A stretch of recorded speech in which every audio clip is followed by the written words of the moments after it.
All right, my friends. So I want to have a little discussion with you this morning about those two super important questions that I think we might want to ask ourselves at different parts, perhaps, of our lives, but in particular, at different times throughout maybe this year. You might want to use these tools today to check in and really establish if you are feeling happy, if you are happy. And also, the second question that I want to invite you into this morning is, how can I love myself?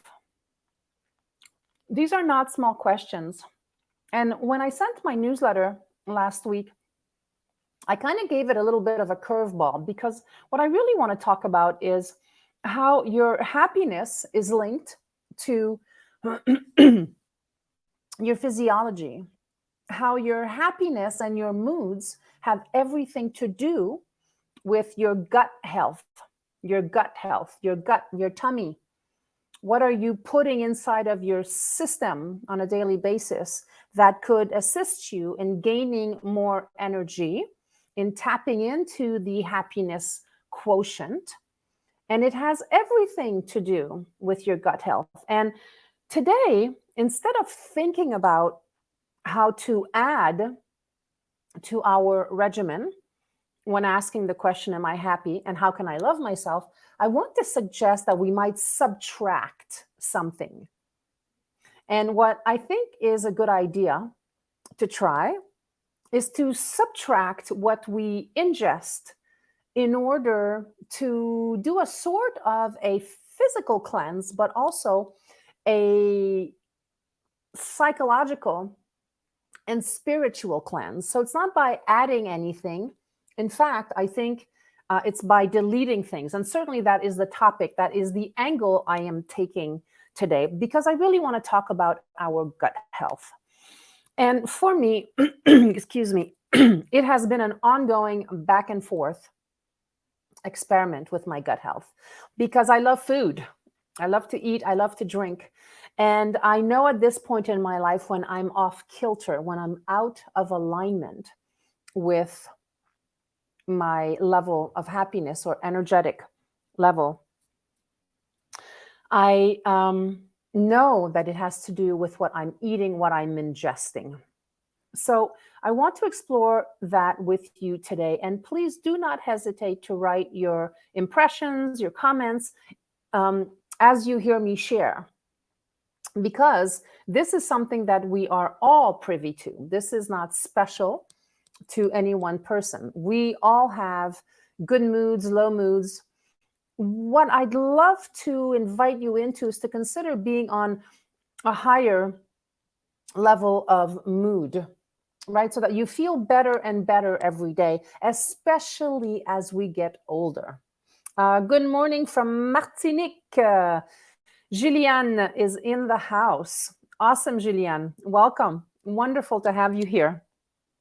So we have Canada, Martinique, we have California, New York. We have Montreuil. Thank you for being here this morning. All right, with no further ado, my friends, I want to go into I want to share a little bit of research that I did over the past few weeks in relationship to that. And here's the thing, 90% of serotonin, and serotonin in specific is the hormone that makes us feel happy. Well, that hormone, and Nat, you're going to know this, my friend Natalie Gale, who is on the call, who is a genius neuroscientist, will know this right away. So serotonin, the hormone that makes us happy, that makes us feel happy, is produced in the gut. Food cravings often originate from this connection. So psychological stress can negatively affect our gut health, causing what? The big I, inflammation and emotional eating. So whenever we reach out for something that is a comfort food or that we know will make us feel better, which in the long run, by the way, those types of foods never end up making us feel better. That is based on the food cravings that originate from the connection between serotonin that is produced in the gut. Food, of course, has a big effect on how you feel. However, science is now revealing the strong relationship between our diet, our immune system, gut microbes, and mental health, with studies examining how gut dysbiosis, which is another fancy word for inflammation, contributes to mental health conditions that include low moods, anxiety, and depression. So, whenever a client comes into my office, the first thing that we talk about, or one of the first things, right? I do mind body alignment health. When people come to see me in my treatment room, I work on their bodies. I work through connective tissue. I align the body. I touch the bone, the muscle, and we move into a dialogue, a somatic dialogue around what they are feeling, sensing in their bodies. And 9.9 times out of 10, I'm going to give a 0.1 percentage there, a little bit of space, although every time when someone feels out of alignment, it always comes around to their gut health, to their nutrition, to what they're putting in their bodies. Now, listen, I'm not reinventing the wheel here. You've heard all of this before. However, what I am finding in my clients and my practice over the past several years is that when we start to make small changes to how we relate to nutrition, to what we intake, it can have a dramatic effect on your mood, on your sense of happiness. So when you're asking the question, am I happy? And you'll say something like, yeah, I'm happy. I feel pretty happy. It's not exactly the way I'm asking the question. I want you to go a little bit deeper into yourself and to check in to what is your level of happiness, your quotient of happiness in your life overall. If you're someone who's judgy, or if you're someone who's holding on to resentment, if you're someone who tends to hold on to the past, is worried, if you tend to blame your past for your present condition, all of these affect how you will show up in life, obviously. And if you're feeling like that naturally and you contribute by eating foods, by intaking food and drink that is either too fatty or that is not supporting a high level of whole food nutrients, it's going to really affect how you live your life or how you feel on a daily basis in your life. So the whole story about I'm getting older, everything hurts. I'm not saying that we're not getting older. God knows I am. However, there's a possibility to age better, to have a longer and better older life cycle. And that needs to be addressed now. At whatever age you are, especially if you're younger, you really want to be able to connect to this information in terms of what might you do to assist you to move out of a regularity in feeling less than optimal in your mood. For example, if you're someone who tends to feel sad, or in the morning if you wake up and you have the blues, or if you don't feel like there's a purpose in your life, or if you find yourself constantly in a difficult interaction with a family member or with your children. So this is all in relationship, of course, to the art of mindful communication. Yes, it also has to do with our language, and it has mostly to do with how you feel at any given time. So the health of your gut, understanding the health of your gut is so important to assisting you in living a more fulfilled, happier, and honestly, healthier lifestyle. So to enjoy optimal health, wellness, and to feel happy, we need to eat to please the trillions of microbes that reside in our digestive tract. This is because what we eat can shape and transform the relationship we have with our gut microbes. Just like our human partners, when our many microbes are happy and we have a healthy gut, we feel happier too. Our gut is a big part of who we are and has a huge influence on how we feel. And here's why. Our gut bacteria produce neurotransmitters. Our gut bacteria produce neurotransmitters. Along with digesting the food we eat, absorbing nutrients, neutralizing pathogens, and manufacturing some vitamins, our gut microbes produce neurotransmitters, including serotonin and dopamine. The feel happy and the boosts of feel happy and excitement in our lives. 90% of our serotonin is produced in our gut, as I said. Along with inducing happy feelings, serotonin plays a role in gut motility, sleep, bone, and cardiovascular health. So this is super important because what we know now is that studies suggest that consuming prebiotic and probiotic-rich fermented foods, for example, sauerkraut, kimchi, and kefir, can also help ease symptoms of anxiety. So what you put in your body is directly correlated to how you are going to feel throughout your day. And most of us know this, yet so many of us have such a hard time following a very simple rule. The rules that we know that when we eat a certain food on a daily basis can really affect the quality of our mood, of our health. And that's why I keep inviting you to check back into your body, to check into your gut, so that you can take a healthy and real temperature of what's really going on in your body. So let me talk a little bit about the unhappy digestive system and stress cycle. If you think of your gut microbiome as a garden, right? A beautiful garden. It plays home to a diverse range of thousands of species and strains of bacteria. When our inner garden is well balanced, so with a healthy ratio of good bacteria, we have a better chance of enjoying optimal health, happiness, and well-being. Conversely, an imbalance, however, can lead to gut health issues such as leaky gut, which studies show contributes to imbalances in our mood. The gut-brain connection illustrates how stress can cause an unhappy gut, but also how an unhappy gut can lead to stress.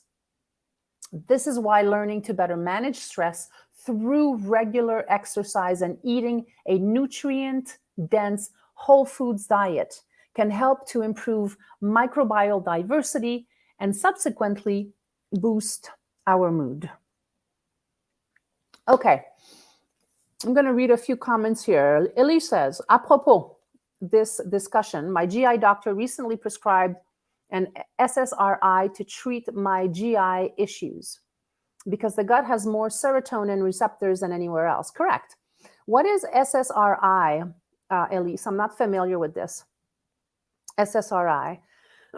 Maybe Natalie knows too, because the gut has more serotonin receptors than anywhere else. 100%, right? That's what we know. So if you have a happy gut, and if you're eating, like I said, some of these fermented foods that help to sustain a happy microbiome, which is the environment inside of your gut, the tendency is that you will feel better overall in life. Now, who doesn't want to feel better in life? Who doesn't want to feel energized and activated and interested and interesting? We all want to feel better. If anybody says they don't want to feel better, I think it's because they might not know what it feels like to feel better. Because once you've tasted what it's like to feel good and to be energetic, you never go back. And so this is why we tend to be attracted to people who have energy, to people who are excited about life, and they're happy for no good reason at all, it seems, right? Just choosing to be happy. But that's, I find in some ways minimizing, because a lot of people don't feel happy. A lot of people don't know how to love themselves. They've never been taught to love themselves. So when I encounter this patient or client in my practice, we go straight to the conversation around what are you eating? What might you actually delete from your environment to help you build a better microbiome environment in your gut. And as soon as they do this, 100% of the time, it helps. I've experienced this, many, many times over the course of my career. Okay, so because the gut has more serotonin. So Elise says selective serotonin reuptake inhibitors to keep serotonin levels high. Awesome. And Elise, you just had a pretty severe, or I would say pretty severe gut surgery in relationship to this. So you're very well positioned to share this information. Thank you. Intake, so uptake, selective serotonin reuptake inhibitors to keep serotonin levels higher. Yeah. So Elise, are you finding that through this protocol that you are feeling better? Majorly. Is that what you're saying? You're feeling majorly better. So we have someone on the call who is going through this, who has had a major gut surgery recently, who is now increasing her uptake of serotonin inhibitors, and she is feeling much, much better.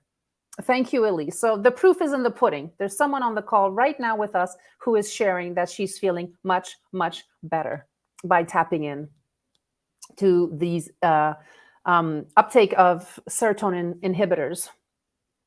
Thank you, Elise. I hope I'm saying this correctly. Leanne asks, let's see, here's a question. Is there any resource to understand better or go deeper about improving our diet? Art of Alignment website, maybe? Great question, Leanne. Yes, there are many resources to assist. I don't have time to go into all of the resources today, but I will give you a few important questions to ask at the end of the talk so that you might explore that for yourself. So thank you for the question. It also encourages me to write about this more and to offer it in a blog or vlog format. Leanne asks again. No. Okay. Somebody says here, I don't know who you are, hon, because I cannot see your name. I'm sorry, but you are asking, as I'm listening to you, I'm eating an organic yogurt with ferments probiotics. It is good for my gut? Yes, it is. My pharmacist told me once that in the best, some yogurt was even sold in the pharmacy. Oh, this is Sabi. Some of the best yogurt was sold in pharmacies. I wouldn't doubt it. I don't know what it's like in Montreuil, but I know for me, here in New York, I can go to a bodega pretty much and get some pretty decent yogurt. So yes, as you are eating your yogurt, you are increasing the happiness of your physiology, of your microbiome, of your gut by eating fermented probiotics. Well done, Sabi. Thank you. Elise says it's been helping out a lot. Great. Thank you, Anne-Marie. You're welcome, Leanne. In the past, I meant not the best. Oh, I see. You were buying yogurt from a pharmacy that was not the best, is what I'm understanding. Okay, so overall, is this making sense? We want to tap into our guts. I want to invite you to tap into your gut and to see how, two things, right? Two questions. First of all, to ask yourself today during this time together, or maybe later, are you happy in your life? And how can you love yourself better? How can I love myself better? I can love myself better by taking better care of myself. Okay, today I am specifically talking about the relationship between our levels of happiness and our gut health, the microbiome, where serotonin, the happy hormone, is produced in the gut. And here's the curveball for all of us. Here's what I'm so excited about in the second half of our time together. I want to invite you to remove, to delete, to take out some of the food intakes. And Leanne, this is a good place to start. And I'm going to share information with you. You want to take this slowly. You want to explore this. And you've all heard about this. This is not new. However, I want to encourage you to explore the possibility of intermittent fasting. It's all over social media now, as if it was a new thing. Well, it's not a new thing. Intermittent fasting has been going on since the beginning of times. Our ancestors fasted intermittently. And one of the big advantages of fasting intermittently is that you're giving your system a chance to renew itself. So by starving your system, by not putting anything in your system for 12 to 24 hours, I'm going to suggest that per week. So for example, you go to sleep at 6 p.m. one night and you don't eat until the next morning, 6 a.m., right? That's not too hard to do. A little bit harder if you did 6 p.m., you stop eating, you go through your night, you sleep the whole morning until 12 noon the next day. That's a little bit longer. And what I would invite you to explore, and I will tell you why. Intermittent fasting or fasting is going to create a space in your body so that your body can reset, but also it gives it a chance to desire, get hungry again. You're giving your system a chance to take a rest, like all of your organs that function in relationship to one another, to digest your food on a daily basis, really appreciate having a break. So it's like, let's see, what's a good example of something that you use all the time? I'm going to just use computer right now because I'm working on a computer, right? If your computer is on all the time, it's going to start to heat up. And then you have to give it a break so that it calms down. You turn it off. Same thing with our phones, right? If our phones start to bug out, we turn them off, we give them a little breath, and then we turn them back on. And oh, just like magic, they work more effectively. Same thing with the body. So all of you, Leanne in particular, start to explore where you might integrate a little bit of fasting, a little bit of intermittent fasting, and start slowly, right? So 6 p.m. to 6 a.m., excuse me, is usually a good time frame to start doing that. So at first you start with a small intermittent fasting on a weekly basis, maybe 12 hours, maybe 18 hours. Start to play with this. What is going to start to happen? With a 12 to 18 hour fasting period, you don't usually have a lot of side effects, but I say this with caution because for some people, they do have big side effects, especially if you're someone who has gastrointestinal problems, then it might not be the answer for you. So please do not hear me telling you that if you do this, you're going to be better 100%. For most people, it's going to help. But for people who have gastrointestinal issues, it might not be the best way to start. You might start with fewer hours of intermittent fasting. However, for those of us who can practice intermittent fasting in this way, what's going to start to happen is, first of all, you're going to be giving your system a break on a weekly basis because you're going to be integrating this method, this technique of not ingesting food after or between a certain amount of time. If you decide to do a longer cleanse, which means that you can continue to eat, it would be something like maybe broths, something much lighter, some cooked vegetables perhaps, and you slowly start to go into a longer cleanse, right? And I have a lot of information about cleanses that I can share with you. Usually what happens when you do a longer cleanse, let's say you wanted to do a 3-day cleanse or a 5-day cleanse, it doesn't mean that you stop eating. In fact, it's probably better if you don't stop eating completely. And there's a little bit of a preparation process, right? Before you fast for 3 to 5 days. So the first day, you might stop intaking coffee, for example. You don't have any dairy products. You don't eat any inflammatory foods such as tomatoes or peppers or eggplants. Those are foods that incite inflammation in the body, any type of nightshade. So you start slowly. You would start to reduce those foods. And instead, you drink some warm broth. You could also eat some vegetables of choice that are cooked, and you slowly start by integrating that into your fasting. What's going to happen in the first, second, and third days is that you might start to get headaches. You might feel fatigued.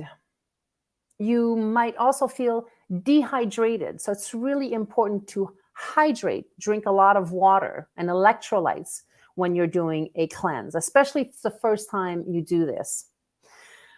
So the first few days, you get more irritable. You get moodier. You're unhappy. You're hungry. You don't like it. And then, if you decide to do 4, 5, 6, 7-day cleanse, for example, usually by the 4th or 5th day, the side effects start to attenuate, they lessen, and what starts to happen is you get more energized.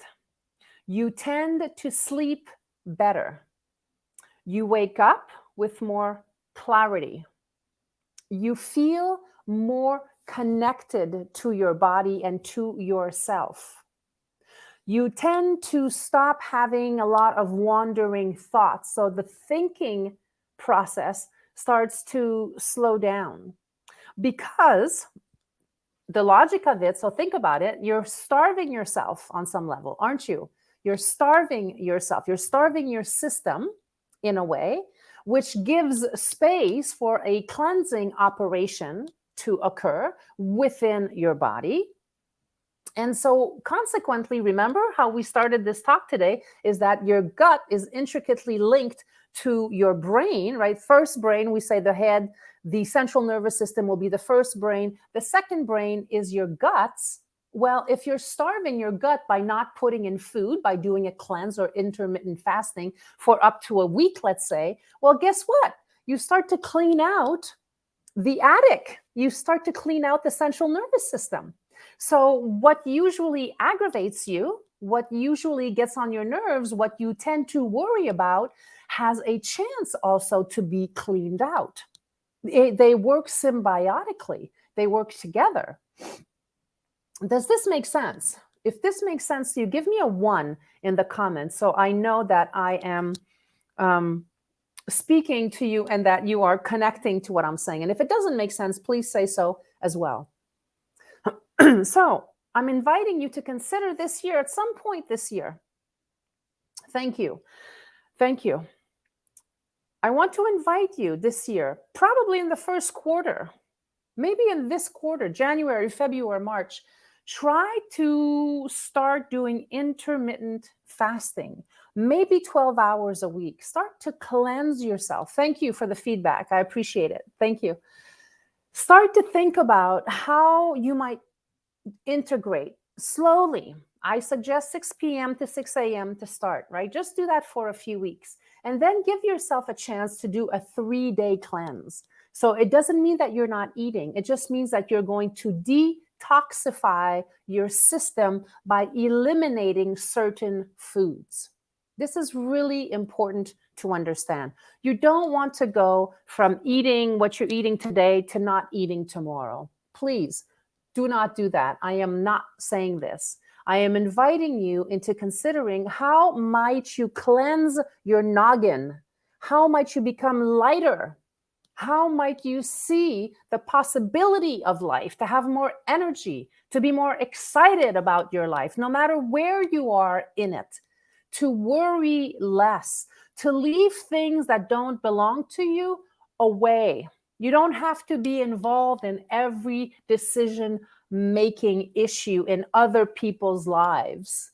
Do you see what I'm saying? We keep going back to the self, to the central alignment of oneself. Because in so doing, if you do what you, and this is shared by every scientist on the planet, every spiritual teacher on the planet. This is nothing new. But now it's much more common because it's on social media everywhere. If you start by cleansing yourself, asking yourself the questions, am I happy? And how can I truly love myself better? The relationship with that and you ingesting things that are extra healthy, and also deleting things that are not healthy for you. In this case, I'm suggesting intermittent fasting or cleansing will assist you in being more connected. You're going to be calmer. You will be in a state of more neutrality. Neutrality is a beautiful thing, to feel content with your life exactly as it is right now. To not keep searching to change things, to make things better, to twist and turn. And believe me, I'm with you on this journey because I'm someone who's constantly looking to improve the quality of my life. And I find that a lot of the time, if I can delete, if I can take away, if I can just leave things alone that don't belong to me, I have so much more space for my own creative endeavors. Okay, I have some feedback here. Let's see. Thank you. You're welcome in the past. Okay. Leanne says, Leanne, I'm going to share this with everyone so people can read. Leanne says, I had the chance to make 2 experiences. Write down your feelings at each step. Hunger. Start to recognize this feeling when it first came. Have a glass of water, then let it come back in your stomach. Drink another glass, just to recognize the signs of hunger. Because most of the time we tend to take the first for hunger. The second experience was to feel full. I guess you mean when you eat your meal. Put aside the dessert and see how you feel. Write it down. If you feel your hunger signs, you learned earlier, it's cut off here. So I'm sorry, I cannot see more. Let's see if I can, does it show more here? No. So Leanne, I think that what you're sharing is that you experimented. What I want to know is, was it helpful? Did it help you to get in connection with how your body was feeling? Because the other thing is, from what I'm reading here, when you do these step 1, step 2, and you have this experience, so the first was to feel full, you eat your meal, put aside the dessert and see how you feel. Write it down. Yeah, so you see how your experiment actually is completely supporting what we're talking about today, because you are talking about your emotions, how you were feeling in relationship to what you were eating. Also, really important with what you're sharing, Leanne, merci de partager ton expérience. It's really great, because what we're also talking about is we are constantly encouraged to come back to feeling what we're feeling. Because if you can connect to what you're feeling at any given moment, there is a possibility within that moment to change your state if you're feeling depleted or unhappy or depressed or scared, or if you're holding on to stories from your past. Do you see how all of this is interlinked? It is interwoven. Mind, body, spirit, emotional alignment. We are complex beings. And in the work that we're doing together here, we are starting to dissect these pieces and to see what might we try, what might we integrate in our lives to create more freedom, more love, more happiness, more energy. I have clients who are a little bit older now, and they tell me all the time, Anne-Marie, I want to be super healthy because I want to be there for my grandkids. So these are my clients who are, some of them in their 60s and their 70s, right? And they want to be healthy so that they can be there for their grandkids. So this is one way that you can start to connect to a deeper part of yourself by looking at what you can delete. What can you starve off?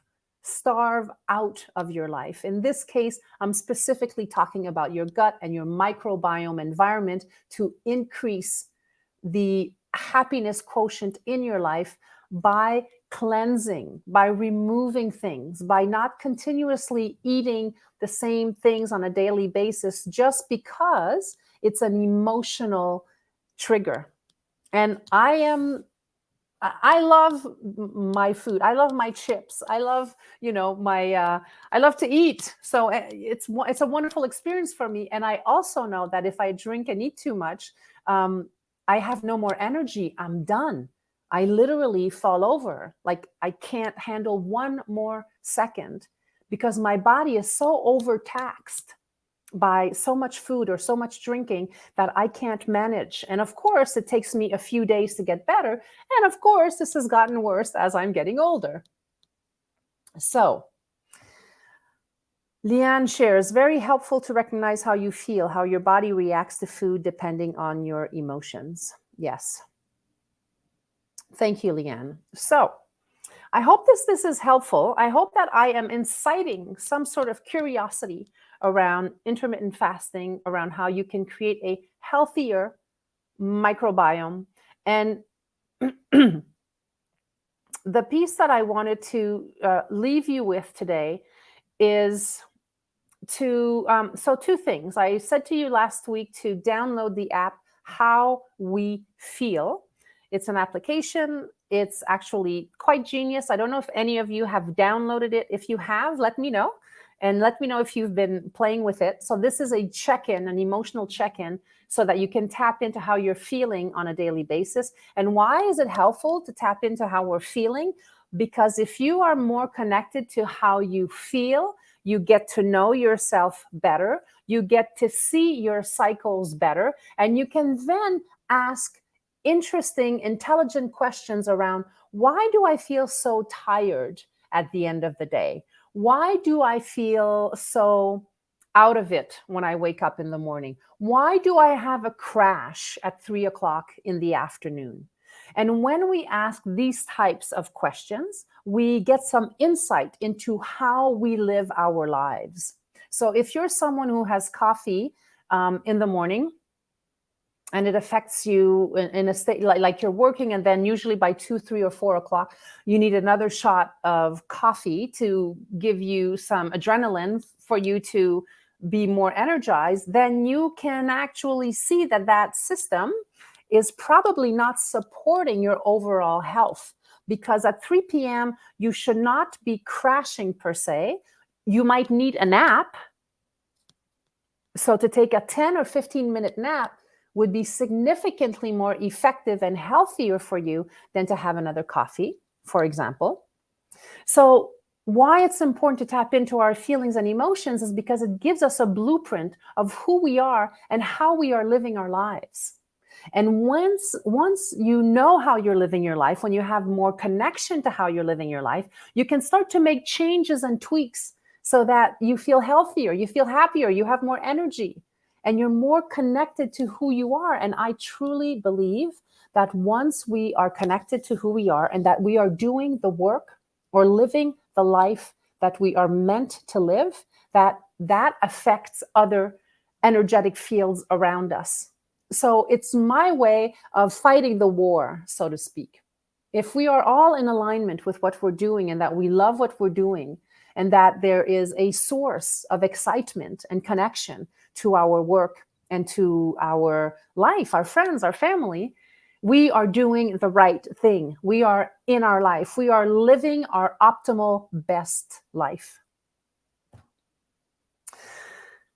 Leanne says, to learn to listen to our bodies and find what's behind this or that craving, not to avoid it, but to know. Yes, thank you, Leanne. Awesome. Elise writes, love it. Thank you, Elise. I appreciate that. Yes, Leanne, to listen to our bodies and find out what's behind this or that craving. Because usually if you have food cravings, it's an emotional reaction. You're going to reach for food. I know I do. I reach for food that makes me feel comfortable as a reward because I need to be rewarded in that moment. So what I need to do is that, thank you, Sabi. Sabi says, thank you, Anne-Marie. It's super helpful. Awesome. Merci, Sabi. It's wonderful to have you here as always. So if you can tweak and twist and turn a little bit and look and observe and start to do a little bit of intermittent fasting, really take a look today. For example, today, as you sit and you're going to eat something, take a moment, take a full glass of water before you eat something. And just ask your body, is this the type of food I need that is going to make me feel great? If you ask that question, your body's not going to lie. And you have to develop this sensitivity to listening to what your body is asking of you. And finally, of course, move. We must move our bodies. If we don't move our bodies, we're kind of stagnating what's inside our body. So it's kind of a little bit of a swamp. It's not a very nice example, but it's the truth. If you're not moving, you're not hydrating your tissue, you're not, exercising your muscles, and that could be a 30 or 45-minute walk. It doesn't have to be a crazy gym workout like I like to do. It could be something gentler. Move your body. Movement is detoxification. Deleting things from your diet is detoxification. So anytime that you have a headache or that you feel nauseous or there's something going on in your body, don't think of taking something to heal it. Actually, go and lie down. You have to starve yourself a little bit, because if you have a stomach ache or if you have a headache, what your body is telling you is that it needs to release toxins. So the more Advil you take, and I'm not saying you should never take Advil, but the more Advil you take, the more you're covering the symptom, and you're not really dealing with what your body is asking of you, which is either to rest or to delete any type of intake. Thank you. Thank you, Leanne. I appreciate you. Deep gratitude to you as well. Okay, I'm going to leave you with 3 things. Your gut requires 3 things, or at least 3 things. I'm going to leave you with this. A willingness to consider a different kind of intelligence. Your gut requires that you are in a different type of conversation with it, a different type of intelligence.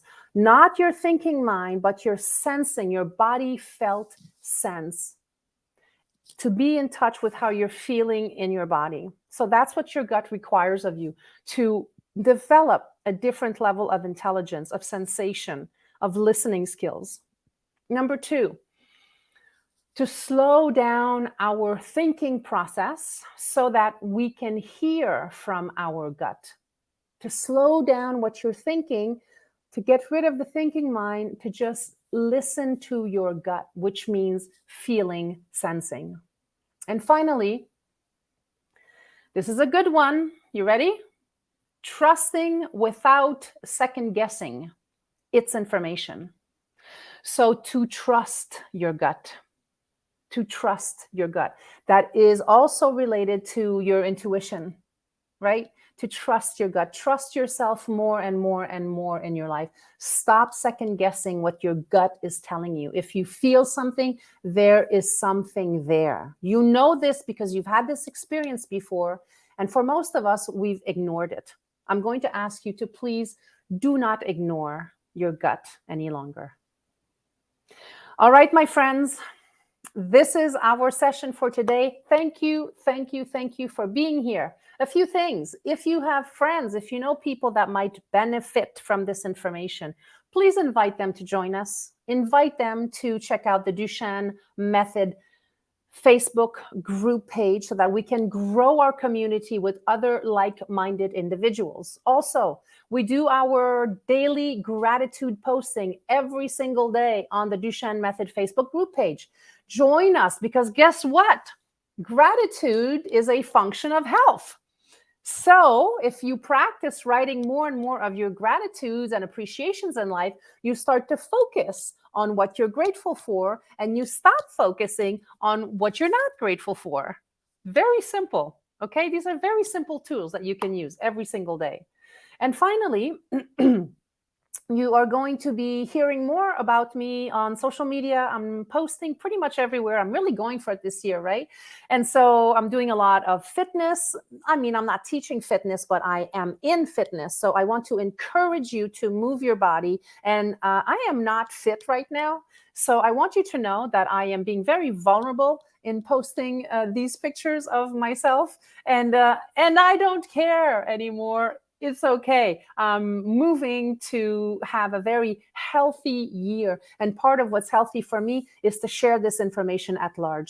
If you're on YouTube and you have not subscribed, please subscribe to my channel. If you like this episode, please like my episode, because it really helps me to get a broader, to reach a broader audience. Thank you. Thank you, Elise. Thank you. I've been aware of a happiness perspective since writing gratitudes daily. Awesome. Yes, me too. Energetically, it's off the hook. It's really working. Thanks, Elise. Thank you all. I love you. I look forward to seeing you next week. Ciao. Thanks for being with me.